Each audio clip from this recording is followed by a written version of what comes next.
Hello, my name is Jamie, and today I am doing a book review on Robert Fulton, Boy Craftsman. This is a book that I have read with two of my kids so far, and it is about Robert Fulton. Imagine that.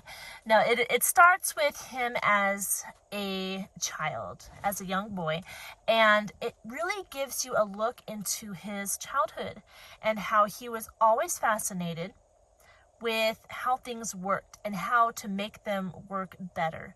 So a lot of people know his name, Robert Fulton, because he's famous for developing the steamboat. But this book talks about how he was always like that. He always had a mind of how to make things more efficient for people. And it talks about how he put together his own pencil. It talked about how he put together guns, how he worked in a gunsmith shop as a young boy, how he got into painting and artistry when he was young. He put together different colors of paints with different things he found in nature, which was really cool.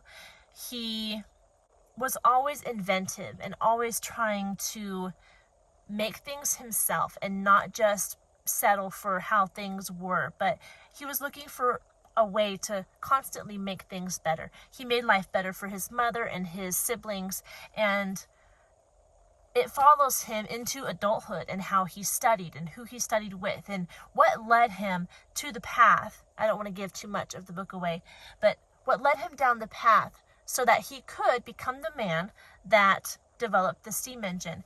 It is very imaginative, and reading about somebody who thinks this way is very interesting.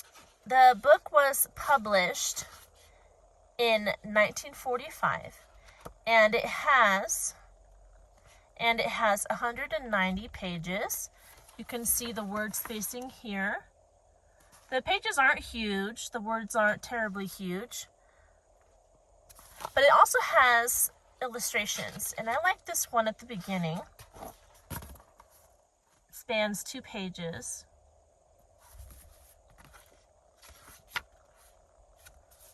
There's a little one. There are actually a lot of illustrations in this book. There's his paint box. There's one of him. But if you flip through the book, there are a lot of illustrations. There's him and his family.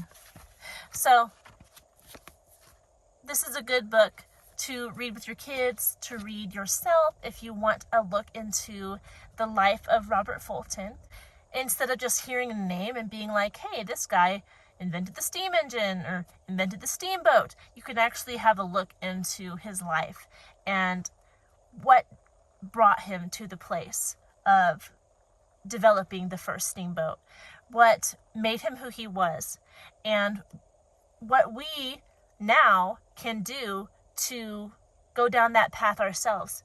If you want to be an inventive person, if you want to experience life differently or more imaginatively, creatively, books like this always inspire that in me, that you don't have to just do the day-to-day the way you've always done it, but you can explore. You can explore in books. You can try to do different things.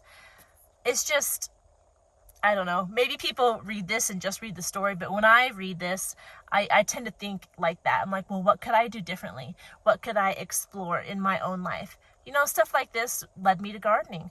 I saw other people doing it, and I wanted to do it, and it's not like big. I didn't invent anything, but it took me out of my comfort zone. It took me out of the box that I was in to make me do more than what I was already doing, and I'm healthier for it, and my family is healthier for it, and our yard is more beautiful for it. Just little stuff like that. These books inspire in me, and I think inspire in other readers of how to be more than what you already are. So it's a good little book. I will say it wasn't extremely interesting personally. The writing style isn't like, but the character and the person of Robert Fulton is what makes this a good book, because you read about him and it makes you want to be better as well. So I do recommend it. I hope you look into this with your kids or for yourself, And that is all I have for this video. I hope you're doing well, and I will talk to you soon. Goodbye.